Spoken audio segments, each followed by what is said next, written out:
예, 오늘 설교의 제목은 인생을 낭비하지 맙시다입니다, 여러분. 또 성경에서 나와 있는 표현으로는 세월을 아끼자입니다. 네, 이제 말씀을 전하기에 앞서서 아마 여러분이 생각을 하는 인생을 낭비하는 것과 성경에서 말하는 인생을 낭비하는 법이 좀 다를 거예요.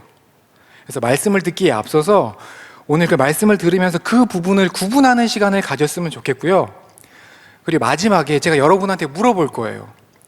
하나님이 오늘 이 예배 시간에 오셔서 한 사람 한 사람 찾아가서 나한테 물어본다고 한번 생각을 해보셨으면 좋겠어요. 수인아, 오늘 내가 너한테 물어보는데 내가 너한테 준 사명이 무엇인지 아니?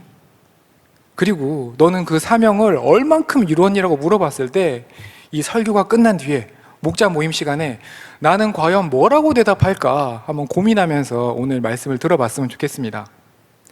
예, 먼저 우리가 인생을 낭비하지 않으려면은 우리가 인생을 낭비했을 때 우리한테 왔던 결과들을 먼저 좀 살펴보면 이해가 될 거라고 생각을 해요.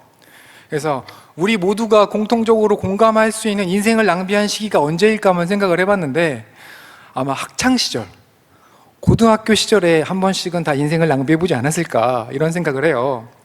그 인생을 낭비한 하나의 결과로 저희 때는 수포자라는 말이 있었어요.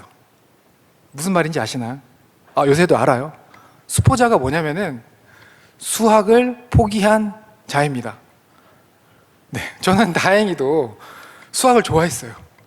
왜냐하면 그 이상한 뜻으로 말씀드린 게 아니라 국어를 너무 못해가지고 국어는 아무리 공부해도 답을 못 찾겠는 거예요. 근데 수학은 정직하게 공부를 하면은 공부한 그대로 답이 나오더라고요. 그래서 제가 수학 점수가 좀 괜찮게 나와서 그런지 제 주변에 수포자들이 많이 모였어요. 좀 도움 좀 받아보겠다고. 그래서 이 친구들과 얘기를 해보면은 정말 깜짝 놀랄 만한 소식이 있어요. 단 한 명도 처음부터 수학을 포기한 친구는 없었어요. 고등학교 입학을 하고 재밌잖아요. 새로운 세대. 친구들과 어울리다 보니까 한 학기를 놓쳤어요. 또 선생님이랑 다퉈서 선생님이 싫었어요. 핑계죠. 이런저런 이유로 한 학기 동안 수학을 놓쳤더니 이제 정신을 차리고 공부를 해보려고 딱 잡았는데 따라갈 수가 없는 거예요. 왜냐하면 여러분 아시다시피 수학은 이전 교육 과정이 이수가 돼 있지 않으면은 다음 이수 과정을 따라갈 수가 없습니다. 이거를 따라가려면은 오늘 현재 충실하는 것은 물론이고 이전에 내가 공부 안 했던 부분까지 몇 배를 더 노력을 해야지만 따라갈 수 있기 때문에 결국에는 뭐가 됐다고요? 수포자가 됐던 것입니다. 여러분한테 말하고 싶은 거는 이 수학 공부를 게을리 했던 때는 한 학기 한때일 뿐이에요. 근데 인생을 낭비했을 때의 결과는 뭐냐면은 1학년 때 포기를 했더니 2학년 때 자연계, 인문계를 선택해야 될 때 인문계를 선택할 수밖에 없어요. 그리고 그때의 일들이 나비 효과가 돼서 20년, 20몇 년이 지난 지금까지도 그때의 영향력이 아직도 잔재되어 있다는 거예요. 인생의 낭비는 한순간이지만 누적될 수 있다는 거예요. 두 번째는 또 다른 예입니다. 저한테 사업적으로 멘토가 되어주시는 분이 계신데 이분은 시간이 완전히 철두철미해요. 어떻게까지 말씀하시냐면 대야, 경사는 웬만하면 가지 마라. 조사만 가라. 냉정한 분이 아니신데. 그리고 그 시대에 앞서신 분이라 모든 정보를 다 습득하셔야 되는데 본인이 시간이 아까우니까는 직원을 한 명 뒀어요. 어떤 직원이냐면 실제 지금 이렇게 하고 있습니다. 이만한 두꺼운 반드시 읽어야 되는 책이 있으면은 서울대에 다니는 직원한테 이거를 2장으로 요약해오라고 시킵니다. 그리고 그걸 습득을 해요. 이 정도로 시간 관계가 철두철미하신 분이에요. 그렇다고 게을리 사시는 분이 아니에요. 하루 종일 열심히 일하고 새벽 2시까지도 이 공부를 한 다음에 아침에 6시에는 칼같이 일어나시는 분이에요. 이 결과로 지금 굴지의 회사를 운영하는 회장님이시고 제가 굉장히 존경하시는 또 선배님이시기도 하거든요. 근데 이분이 근래에 이런 말씀을 하십니다. 저랑 나이 차이가 좀 있으신 분인데 대야, 너 결혼해야지. 예, 물론 해야죠. 나는 틀렸다. 너 먼저 가라. 이런 말씀을 하시더라고요. 그러면서 나는 이 목표를 어느 정도 이뤘지만은 사실 아직 가야 될 게 더 많아. 근데 문제가 뭐냐면은 이제는 내가 은퇴랑 사업의 발전을 같이 준비해야 될 것 같다. 후회한다는 말씀은 안 하시는데 후회하는 게 조금은 저한테 느껴졌어요. 이거는 제 경험이지만은 여러분들도 아마 비슷한 경험이 있을 거예요.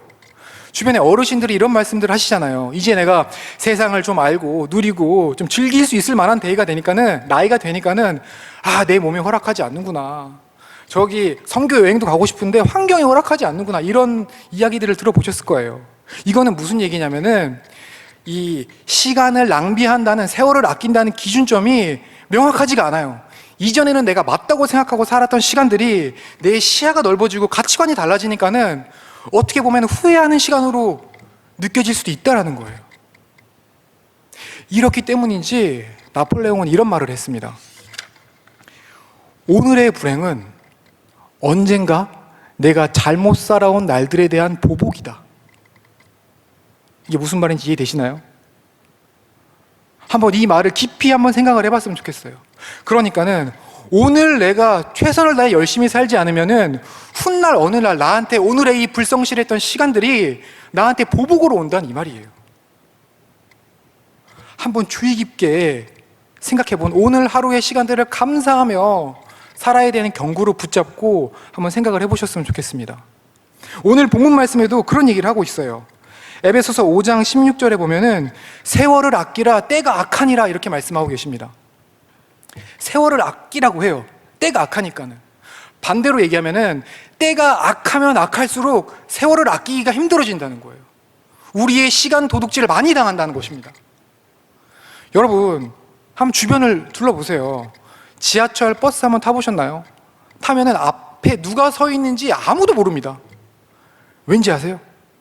핸드폰 보고 있어요. 여기까지는 괜찮아요. 길을 가다 걸어보면 어제 횡단보도를 가는데 횡단보도 앞에서 11명이 정확히 서 있는데 다 핸드폰 보고 있어요. 너무 신기한 건 아무도 신호 바뀐 걸 안 봤는데 다 건너요. 너무 신기한 능력이 있었습니다. 더 나아가서 운전하다 주변을 둘러보면은 운전하는 사람도 너무 위험한데 핸드폰을 다 보고 있어요. 이게 무슨 일입니까? 저부터 반성합니다. 여러분, 오해하시면 안 되는 게 이 핸드폰 자체가 잘못됐다는 게 아니에요. 하나님이 이 시대에 귀한 선물로 주셨는데 이거를 잘 활용해야 되는데 우리가 활용하지 못하고 오히려 중독으로 이런 기기들에 우리가 지배받고 있다는 거예요. 이 지배를 통해서 우리 시간을 많이 뺏기고 있다는 것입니다. 그래서 하나님은 우리한테 세월을 아끼라라고 말씀하고 계십니다. 여기서 세월을 아끼라 때가 악하니라 할 때 아끼라의 원어적 의미를 보면은 좀 더 적극적인 의미가 있어요. 더 정확한 뜻은 뭐냐면은 우리가 대가를 지불해서 구해내야 되는 시간, 헬라어 원문에 보면은 엑사고라조라는 동사를 쓰는데 내가 가진 모든 것을 다 던져서라도 사야만 하는, 구해내야만 하는 시간이라고 설명하고 있어요. 말씀에는 이만큼 세월을 아끼는 게 우리한테 중요한 것입니다. 인생을 낭비하면 안 되는 것입니다. 그래서 하나님은 오늘 본문 말씀을 통해서 시간을 아끼는 법에 대해서 다행히도 알려주셨어요. 몇 가지 지침을 주셨는데 제가 그 지침을 3가지로 한번 정리해 봤습니다. 그 첫 번째는 우리가 세월을 소중히 여기는 삶을 살기 위해서 그 첫 번째는 자신의 삶을, 우리의 삶을 주의 깊게 살펴봐야 돼요. 몇 주 전에 안혜곤 목사님께서 굉장히 더 명쾌하게 답을 주셨어요. 우리가 흘러가는 대로 살면 안 되고 생각나는 대로 생각하면 안 되고 우리의 생각을 한번 생각하면서 살아라. 이 말씀이 명쾌한 답이라고 생각을 합니다. 내가 과연 시간 낭비를 하고 있지는 않은지, 내가 이렇게 살아도 되는지 우리 오늘 하루를 점검해보자는 말입니다. 더 나아가서 오늘 하루를 넘어서서 좀 더 형이상학적으로 우리의 관계에서의 시간 낭비하는 것들 있잖아요. 누구를 미워하고 시기하고 질투하고 험담하는 것들, 이런 것들을 우리 지금 다 성인이니까는 옛날을 생각해 보면은 그때는 이 사건이 내 삶의 모든 것 같고 이 사건 때문에 내가 죽을 것 같지만은 지금 와서 생각해 보면은 이불킥하는 사건들 많잖아요. 그렇죠? 그런 것들을 주변을 잘 정리해야 된다는 거예요. 이 주의 깊게 살피라는 말의 더 정확한 말은 살피는 것을 넘어서서 오늘 내가 무엇을 어떻게 해야 될지 명확하게 결론을 내라는 말입니다. 제가 수인이랑 사이가 안 좋아요. 예를 들어. 근데 이거는 시간이 해결해 줄 거예요. 5년?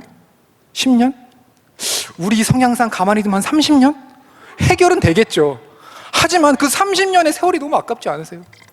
내가 조금만 용서하고 조금만 상대방을 이해하면은 인생을 낭비하지 않을 수 있는데, 우리가 우리를 주의 있게 살피라는 것은 명확하게 결론을 내라는 것까지 포함되어 있습니다. 그래서 이러한 것들을 여러분들이 좀 더 잘 생각해 볼 수 있게 제가 관련 책을 하나 조사해 왔어요. 책의 제목이 거북이는 느려도 행복하다입니다. 거북이는 느려도 행복하대요. 무슨 내용일까요? 여러분 잘 아는 내용입니다. 토끼와 거북이 얘기예요. 혹시 모르시는 분들이 있을까봐 토끼랑 거북이가 경주를 해요. 완료점을 향해 달려가는데 거북이는 느리게 걸어가는데 토끼는 엄청 빠른 거예요. 막 뛰어가다 보니까 토끼가 안 쫓아오니까는 잤어요. 너무 깊은 잠을 잔 나머지 깨보니까 이미 거북이가 우승을 한 내용입니다. 이거 모르시는 분 안 계시잖아요. 근데 이 책에서는 질문을 한 가지 던집니다. 어떻게 느린 거북이가 저 빠른 토끼를 이겼을까요? 토끼가 작기 때문에? 표면적으로는 그렇죠. 하지만 이 책에서는 답을 좀 다르게 표현하고 있습니다. 토끼와 거북이가 상대가 달랐기 때문이에요. 토끼의 상대는 거북이였어요. 하지만 거북이의 상대는 토끼가 아니었어요. 거북이의 목표와 상대점은 결승점이었던 것입니다. 차이점을 아시나요? 토끼는 늘 상대방을 의식하다 보니까는, 이 거북이를 의식하다 보니까는 우월감해졌게 됩니다. 교만해져요. 그러니까 달려가다가 거북이 안 온다고 잠을 자죠. 물론 이건 동화지만은 우리 현실에서 한번 생각을 해보세요. 얼마 전에 올림픽이 끝났잖아요. 마라톤 대회를 하는데 자기가 한 5분 앞서 나간다고 누가 잔다고 생각해보세요. 이게 무슨 일입니까? 얼마나 교만한 일입니까? 또 이러한 모습들은, 이런 토끼 같은 사람은 이겼을 때는 그나마 다행인데, 교만하고 많은데, 졌을 때는 자기가 거북이보다 빠른 다리가 있음에 감사하지 않고 낙담합니다. 좌절합니다. 자존감이 땅바닥에 떨어집니다. 여기서 우리에게 주는 교훈은 이렇습니다. 세상은, 빠르게 돌아가는 세상은 우리한테 토끼 같은 삶을 살라고 강요를 해요. 경쟁하고 부딪히고 오늘 눈앞의 것에 싸우고. 하지만 하나님이 우리한테 원하시는 것은 경쟁하길 원하지 않으세요. 우리 한 사람 한 사람한테 하나님이 우리에게 주신 사명을 따라, 목적지를 따라, 사역의 방향의 끝을 따라 하나님의 뜻을 따라가는 것을 원하십니다. 토끼처럼 살기를 원하지 않으십니다. 여러분, 절대 비교하지 않았으면 좋겠어요. 누가 이렇게 결혼했다더라, 누구는 이렇게 잘 나간다더라, 누구는 연봉이 이렇다더라, 누구 주변에는 이렇게 대단한 사람들이 많다더라. 이런 생각으로 내가 마음고생을 하고 있는 사람들은 내가 토끼 같은 삶을 살고 있지 않나 한번 자신을 점검해 보길 원합니다. 우리 크리스찬들은 이 토끼처럼 살라는 세상 속에서 거북이처럼 살아야 되는 의무가 있습니다. 하나님은 우리 보고 토끼처럼 살라고 한 적이 한 번도 없으세요. 하나님은 적은 일에 충성된 자 잘하였다 칭찬한다고 하셨고요, 적은 일에 충성된 너에게 큰 일도 맡긴다고 하셨습니다. 거북이가 목표점을 향해 느리지만 한 걸음 한 걸음 걸어갈 때 한번 상상해 보세요. 하나님은 그 모습을 얼마나 귀엽게 보셨겠어요? 얼마나 기특하게 보셨겠어요? 저는 목적 없는 토끼보다 거북이처럼 느리지만 하나님의 목표를 향해 달려가는 그 거북이를 보고 하나님께서 분명히 더 기뻐하셨을 거라고 확신을 합니다. 성경에서 이런 대표적인 인물이 있습니다. 사도 바울입니다. 사도 바울이 빌립보서 3장 12절에 이렇게 얘기를 합니다. 내가 이미 얻었다 함도 아니요 온전히 이루었다 함도 아니라 오직 내가 그리스도 예수께 잡힌 바 된 그것을 잡으려고 달려가노라. 여기서 이 토끼와 거북이 얘기가 다 농축되어 있습니다. 바울은 내가 얻었다 못 얻었다 이게 중요한 게 아니고요, 그리고 또 이루었다 이루지 않았다 이게 중요한 게 아니고요, 그것은 이미 배설물처럼 여기고 하나님이 나한테 주신 그 목표를 향해 달려가겠다는 그거 하나만 남아있던 것입니다. 그게 빠르지 느리지가 중요하지 않아요. 내가 목표를 향해 달려가고 있던 것이 중요했던 것입니다.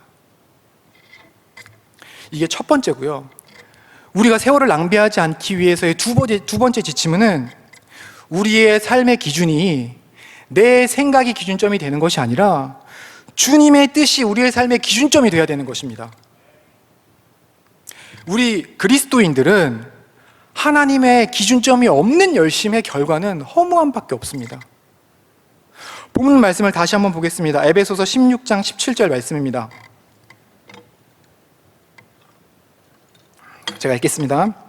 세월을 아끼라 때가 악하니라. 그러므로 어리석은 자가 되지 말고 오직 주의 뜻이 무엇인지 이해하라. 17절 말씀. 오직 주의 뜻이 무엇인지 이해하지 못하는 사람은 어리석은 사람이라는 거예요. 여기서 이해하라는 원어 뜻을 또 다시 한번 깊이 들어가 볼게요. 이해하라는 것은 눈앞의 것만 이해하라는 게 아니에요. 하나님의 뜻을 전반적으로 이해하라는 뜻입니다. 이게 무슨 말이냐면은 하나님이 우리한테 사명을 주십니다. 우리 여기 목자 여러분 많이 있잖아요. 목자라는 사명을 나한테 주십니다. 그럼 목자의 하나의 역할로 출석 체크를 하잖아요. 이 미시적 관점에서는 출석 체크가 오늘 전부 단 거예요. 오늘 내가 열심히 출석 체크해요. 물론 이런 열심도 중요하지만은 여기서 주의 뜻을 이해하라의 의미는 내가 왜 목자가 됐는지, 내가 왜 출석을 체크하는지 이해하라는 거예요. 예수님이 이 땅에 우리 시선에 맞춰서 우리를 사랑하시고 하나님께로 인도하셨던 것처럼 똑같이 예수님의 그 마음으로 우리 목원들을 사랑하라는 거예요. 그리고 이 목원들을 하나님께 잘 인도할 수 있는 다리가 되라. 여기까지 이해하라는 게 주의 뜻을 이해하라의 거시적 관점에서 이해입니다. 목적이 없는 출석 체크는 무슨 의미가 있을까요? 예를 드는 거예요. 다시 한번 아까 예시로 들었던 거북이는 느려도 행복하다, 이 얘기로 돌아와 보겠습니다. 오늘날 토끼 같은 청춘들이 얼마나 많습니까? 저도 그렇게 살고 있고요. 어디로 가는지도 모르고 이리 뛰고 저리 뛰고 자기 마음대로 잤다 일어났다 이걸 반복하고 있습니다. 우리 그리스도인이 비전이 없다는 것은, 주님의 뜻이 없이 열심히 한다는 것은, 누가 이런 얘기를 하더라고요. 태평양 한가운데서 그냥 열심히 노를 젓는 거래요. 어디로 가는지도 모르고 옆 사람이 한 번 더 저으면은 그냥 나는 한 번 더 저으려고 노력하는 그런 모습이래요. 그리스도의 목적을 가는 우리가 되길 원합니다. 제가 일하고 있는 엔터테인먼트 쪽에도 이런 일이 있어요.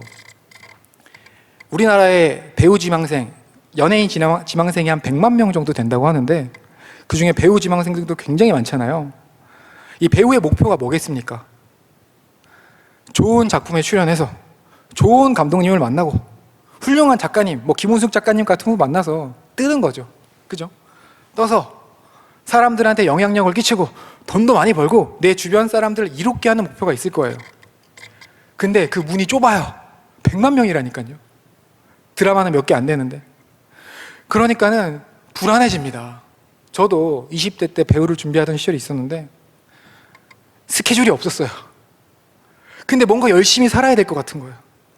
근데 누가 아침에 6시에 일어나서 운동을 한다는 거예요. 나는 스케줄이 하나도 없는데 6시에 일어났어요. 그리고 가서 운동을 열심히 합니다. 열심히 해요.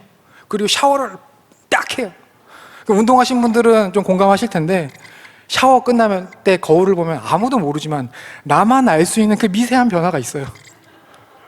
그걸 보고 만족해 합니다. 집에 와서 좀 쉬다가 점심을 먹고 불안감이 엄습해 올 때쯤 다시 한번 운동을 갑니다. 저녁에 운동을 열심히 해요. 또 샤워를 합니다.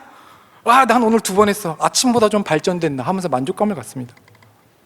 그렇게 한 주, 그렇게 한 달. 나는 지금 뭘 하고 있는 거지? 난 헬스 트레이너 하려고 이거 하고 있나? 근데 또 그러기에는 몸도 딱히 좋지가 않아요. 그러다 정신이 번쩍 드는 거예요. 아, 내 목적은 배우가 되는 거였지. 감독님을 찾아가야겠다. 자기 최면에 걸리는 경우가 많다는 거예요. 더 나아가서 저는 그나마 일찍 탈출했는데, 이 생활에 익숙해진 사람은 야, 오디션 보러 가야지 그랬는데, 아, 저 오늘 운동하러 가야 돼서 안 돼요. 이게 무슨 일입니까?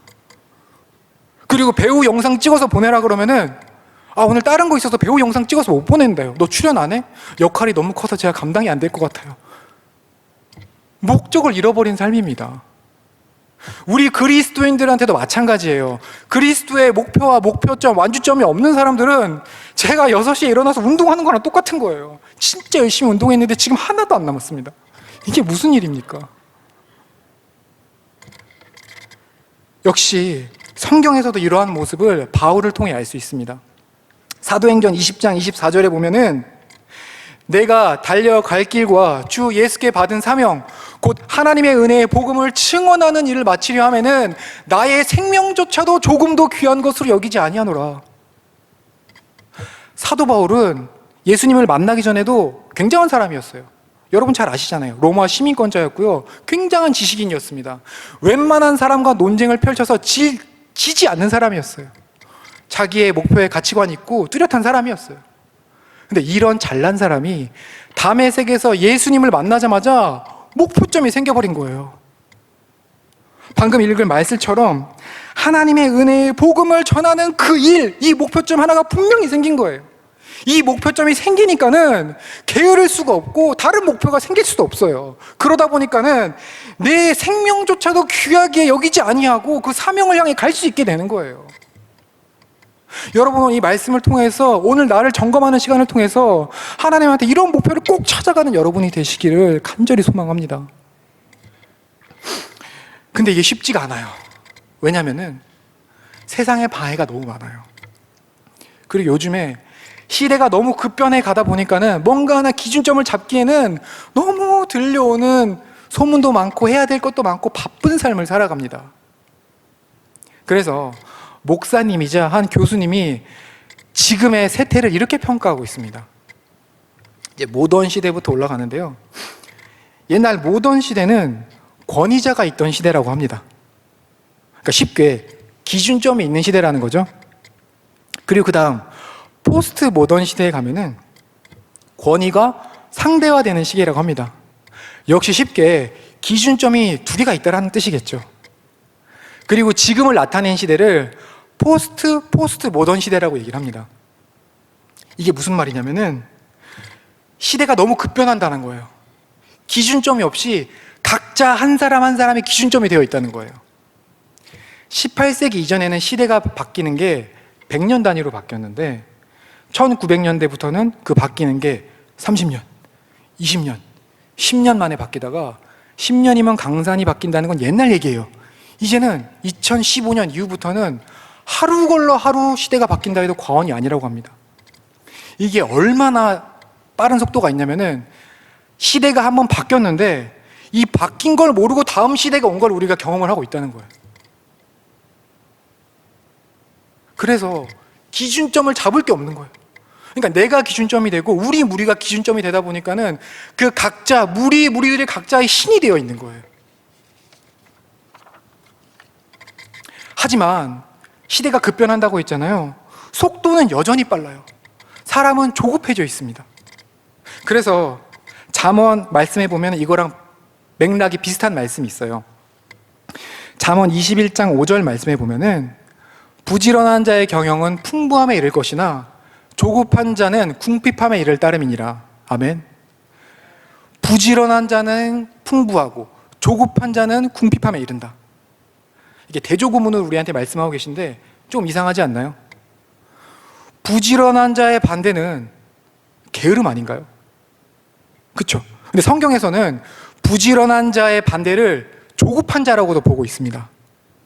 여기서 좀 더 의미를 깊게 들어가면은 이 부지런하다라는 단어의 히브리어 원어는 하루츠라는 단어를 사용합니다. 이 하루츠라는 원어의 뜻을 보면은 형용사로는 날카롭고 부지런하다는 뜻이 있고 오늘 우리가 사용해야 될 명사로는 단호한 결이 있는 주관이 있는 이런 뜻으로 해석이 돼요. 그러니까 부지런하고 결의가 굳은 자는 조급한 사람이 아니라는 겁니다. 이해가 되시나요? 조급하지 않은 자는 풍부함에 이를 것이고 조급한 자는 궁핍함에 이른다는 거예요. 오늘 세대를 따라가는 말들을 우리가 이해할 수 있습니다. 좀 더 적극적으로 우리가 이해할 수 있는 말씀이 있는데요. 시편 1편 말씀 보겠습니다. 시편 1편 3절 말씀에 보면은 그는 시냇가에 심은 나무가 철을 따라 열매를 맺으며 그 잎사귀가 마르지 아니함 같으니 그가 하는 모든 일들이 형통하리로다. 시냇가에 심은 나무가 철을 따라 파종하고 기르고 열매를 거두고 쉬어야 되는 1년간의 시기가 있잖아요. 그 시기를 조급하지 않고 시절을 따라간다는 거예요. 부지런함으로. 그랬을 때 시절을 따라 열매를 맺고 잎사귀가 마르지 아니하고 모든 일이 형통한다고 성경은 우리에게 알려주고 있습니다. 반대로 조급한 자는 그 다음 절에 나와 있습니다. 악인들은 그렇지 아니하며 오직 바람에 나는 겨와 같도다. 이쪽에서 바람이 불면 이렇게 날아가요. 저쪽에서 바람이 불면 이렇게 또 날아갑니다. 이 바람이 어디서 하고 이 바람의 성질이 무엇이고 어디로 가는지가 중요하지 않아요. 불면 그냥 따라가는 인생을 시편 1편 4절에서는 이렇게 설명하고 있습니다. 오늘날 아까 저 6시부터 일어나서 운동했다고 했잖아요. 저는 이제 배우라는 관점에서 이렇게 설명을 했지만은 모두가 똑같을 거예요. 열심히 사니까 열심을 위한 열심을 살기 위해 새벽에 일어나서 밤 늦게까지 열심히 일해요. 그리고 시대를 따라가기 위해 뉴스를 보고 시사 잡지를 보고 주변 사람들의 눈치를 봐가면서 숨이 찰 정도로 열심히 살아가지만은 그 모습을 마치 태평양 한가운데서 어디로 가는지 알지 못하고 노를 젓고 있는 모습이라고. 그러한 모습을 오늘 성경에서는 바람에 나는 겨와 같은 모습이라고 하나님께서 말씀하고 계십니다. 주님 뜻이 없는 삶은 그런 삶인 것입니다. 한번 여러분의 삶을 점검해 보는 시간을 갖기를 원합니다. 마지막으로 제일 중요한 겁니다. 세 번째는 성령으로 충만하게 되어야 됩니다. 우리가 시간을 낭비하지 않으려면 성령으로 충만해야 돼요. 내가 내 생각을 생각하고 점검하는 것도 중요하고 내 삶의 기준이 예수님의 생각이 되는 것도 중요하지만은 이 모든 일을 이루시는 것은 성령의 도움 없이는 될 수 없다라는 것을 우리가 인정을 해야 돼요. 깨달아야 되는 것입니다. 에베소서 5장 18절 말씀해 보면은 술 취하지 말라. 이는 방탕한 것이니 오직 성령으로 충만함을 받으라. 우리가 세월을 아껴야 되는 것도 성령의 충만한 것이 필요하다는 것을 알 수 있는 구절입니다. 또한 술 취하지 말라고 나와 있습니다. 그리고 성령 충만하라고 나와 있습니다. 이 구절 역시 대조를 이루고 있는 구문인데 여러분 술 취하면 어떻게 되나요? 여기 있는 분은 술을 안 드셔서 잘 모르겠지만 주변에 술 취한 사람들 보면 알잖아요. 실수를 해요. 필름이 끊깁니다. 말 실수를 해요. 다음날 한 명의 인간관계가 끊깁니다. 이런 이유는 술에 취하면 술의 영향력을 받기 때문에 술의 지배를 받기 때문에 이런 모습이 나오는 거예요. 대조를 이루는 성령으로 충만하라. 성령으로 충만하라는 것은 성령에 취하라는 겁니다. 성령의 영향력 안에 살아가라는 거예요. 우리가 성령의 지배하에 인도를 받으면은 주님의 뜻대로 갈 수밖에 없다라는 거예요. 이거 하나면 해결되는 거죠. 성령 충만함으로 살아가면은 우리가 시간을 낭비할 시간이 없는 거예요. 하나님 뜻하기 바빠요. 영혼 구원하기 바빠요. 우리 교회 부흥하기 바쁘다는 것입니다. 사실 제가 3가지 던진 것 중에 2번과 3번은 하나예요. 우리가 주님의 뜻이 내 삶의 기준이 되어 있으면은 당연히 성령 충만해집니다. 내가 성령으로 충만하면 주 뜻대로 살 수밖에 없어요. 우리가 성령 충만하기를 간권합니다. 오늘의 마지막입니다. 그럼 우리가 성령 충만하면 우리가 세월을 아낄 수 있는 전제 조건을 받게 됐는데요. 어떻게 하면 우리가 성령 충만함을 받을 수 있을까요? 성령 충만하려면 우리의 연약함을 인정을 해야 돼요. 내가 육체 안에 살고 있다는 것을 인정해야 됩니다. 갈라디아서 5장 16절에서 18절 말씀을 보겠습니다. 내가 이르노니 너희는 성령을 따라 행하라. 그리하면 육체의 욕심을 이루지 아니하리라.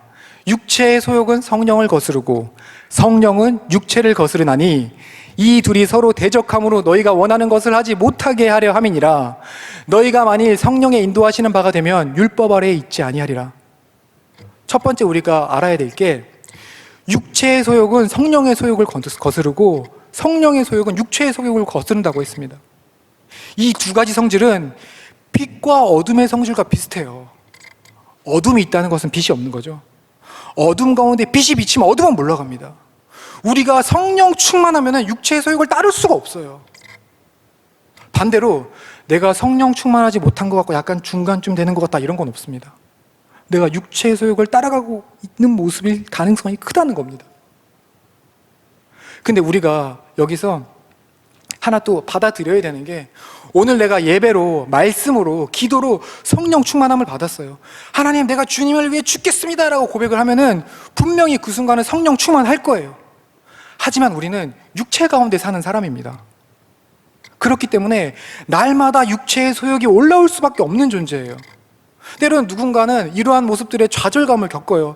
아니, 나는 하나님께 말씀 가운데 살기로 결심을 했는데 오늘 또 넘어졌습니다. 그러고 막 다 나는 안 되는 놈이야, 틀린 놈이야 하고 집어치우는 경우가 있는데요, 그럴 필요 없습니다. 우리는 육체의 소욕을 가진 사람이기 때문에 그런 올라오는 것들이 당연한 거예요. 다만 우리가 오늘 이것을 깨닫고 결심해야 되는 것은, 바울이 날마다 성화하기로 결심을 하고 나는 날마다 죽노라라고 고백했던 것처럼 육체의 소욕이 올라올 때 나는 성령 충만함을 구하고 성령의 인도하심을 따라가겠다고 고백하는 그것이 중요한 것입니다. 날마다 성령 충만함을 따라가기를 고백하는 우리가 되어야 되는 것입니다. 이러한 성령 충만함의 모습을 루터는 이렇게 얘기합니다. 성령의 인도하심을 받는 자의 모습이란 옛사람 나를 죽이는 것이다. 내 사람의 생각 모든 것을 버리는 것이다. 심지어 내 자신을 완전 버리는 것이다 라고 말하고 있습니다. 칼빈은 이렇게 얘기하고 있습니다. 하나님의 뜻을 순종하는 자, 성령 충만한 자는 하나님의 뜻을 순종하는 자고, 내 사역을 버리는 자, 양이 목자를 따름과 같이 하나님의 말씀을 듣기 좋아하는 자라고 얘기하고 있습니다. 여러분은 하나님의 말씀을 듣기 좋아하는 자입니까? 양이 목자를 따라가는 모습은, 목자가 이동을 할 때 양이 목자에게 묻지 않아요. 목자님 어디로 가요? 몇 시에 가요? 몇 시에 돌아와요? 이런 거 안 물어봅니다. 목자를 전적으로 믿고 목자의 뒷모습만 보고 따라갑니다. 목자가 나를 푸른 초장 맑은 시냇물가로 인도할 것을 확신하고 따라가는 겁니다. 그게 바로 성령 충만한 모습이라는 것입니다. 마지막으로 다시 한번 성령 충만한 모습을 제가 설명하겠습니다. 16절에 성령을 따라 행하라는 말은 성령에 의해 살라는 말이고요, 성령과 함께 걸어가라는 말이에요. 내가 지금 여기서 성령 충만해요. 근데 설교 마치고 저기 내려가면서 성령님 두고 가면 성령 충만한 게 아니에요. 저기 가서도 성령과 내가 동행하고 있다는 것을 기억해야 된다는 말입니다. 제가 지난주에 저희 아버지 목사님과 이 성령 충만함에 대해 얘기를 나눈 적이 있는데, 별거 아닌데 저는 굉장히 찔림을 얻었어요. 지난주였나요? 김연경 선수 주일 경기가 9시에? 지난주인가 지지난주인가?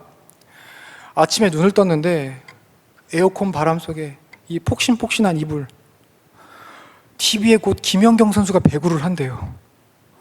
그리고 지금은 마침 코로나 4단계 비대면이야. 모든 준비는 다 되었습니다. 내가 여기서 자도 나한테 뭐라고 할 사람은 아무도 없습니다. 다행히 저는 일어났어요. 일어나서 교회를 갔고요, 고민을 한 3분 정도 했던 것 같아요. 아, 주님 이러면서. 근데 그날 아버지가 제 마음을 꿰뚫어 보셨는지 육체의 소욕과 성령의 소욕이 무슨 엄청난 전쟁 속에서 일어나는 것이 아니다. 오늘 아침에 배구를 하면서 육체의 소욕을 따르는 자는 아마 갈등이 있었을 것입니다. 제 가슴을 팍 찌르더라고요. 거창한 것이 아닙니다. 이런 단순한 나의 삶 속에서 내가 육체의 소욕을 따라가는지 성령의 소욕을 따라가는지 잘 점검하는 여러분이 되었으면 좋겠습니다. 이렇게 성경에서 하나님의 뜻을 온전히 잘 따라간 사람이 한 명 있죠. 한 분 계시죠. 요한복음 19장 30절 말씀입니다. 오늘의 마지막이에요. 예수께서 신 포도주를 받으신 후에 이르시되 다 이루었도다 하시고 머리를 숙이고 영원히 떠나가시느니라. 예수님이 십자가에 달려 돌아가실 때 마지막으로 하신 말씀입니다. 내가 다 이루었도다. 예수님이 십자가에 달려 돌아가시기 전에 사건 여러분 잘 아실 거예요. 겟세마네 동산에서 육신의 몸을 입고 있는 예수님이었기 때문에 그날 밤 피눈물을 흘리면서 간절히 기도합니다. 예수님도 육체를 입고 있었기 때문에 걱정이 되고 고민이 됐던 거예요. 하나님, 이 잔을 떠날 수가 있다면은 이 잔을 돌려주시옵소서. 하지만 마지막엔 내 뜻대로 하지 마시고 주님 뜻대로 하라고 말씀하십니다. 결국에 육체의 소욕을 이기고 하나님의 뜻대로 가시는 모습, 그 결과로 십자가에서 돌아가실 때 내가 다 이루었도다라고 스스로에게 하나님한테 말씀하시는 모습입니다. 이 말씀을 묵상하면서 지난주에 정말 많이 울면서 회개했습니다. 기도를 하는데 하나님이 대야, 너는 내가 준 사명을 얼마만큼 이루고 있니? 탁 말문이 막히는 거예요. 내 수준은 김연경 배구 보려고 교회 간이 많이 이루고 있는데 예수님 우리의 생명을 대신해서 돌아가신 그 모습이랑 비교하니까는 지금이야 웃지만 그때는 너무 죄송해서 숨을 데가 없는 거예요. 불을 꺼도 부끄러워요. 밴드홀에서. 그래서 그렇게 기도했습니다. 하나님, 저는 예수님처럼 다 이뤘다고 말할 자신은 아무리 생각해도 없고요. 다만 하나님이 나중에 저한테 그렇게 물어보실 때 내가 때론 넘어지고 때론 쓰러지고 때론 돌아갈지라도 거북이처럼 느릴지라도 마지막에는 정말 하나님 보시기에 최선을 다해 성령을 쫓아 따라가는 제가 되게 해달라고 그렇게 기도를 했습니다. 여러분들도 한번 생각을 해보세요. 오늘 이 땅에 오셔서 지금 이 자리에 와서 은비야, 내가 너에게 준 사명이 무엇인지 아니? 생각해봤니? 너는 그거를 얼만큼 이루었니? 그럼 뭐라고 대답을 할 수 있을지? 저는 한 17% 정도 이룬 것 같아요. 이렇게 대답을 하실 건가요? 한번 진지하게 생각하는 여러분이 되었으면 좋겠습니다. 마지막 하나님 앞에 나왔을 때 고백할 때 제가 정말 최선을 다했습니다라고 고백할 수 있는 우리 비전마을 식구들이 되기를 소망합니다.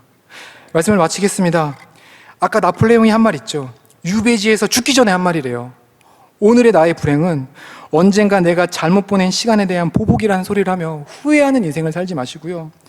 거북이처럼 느릴지라도 옆에 토끼 보지 마시고요. 하나님이 우리에게 주신 사명을 향해 달려가는 우리가 되길, 또 그것을 이루시는 성령 충만함을 구하며 늘 깨어있는 우리 성도 여러분들이 되길 간절히 기도하겠습니다.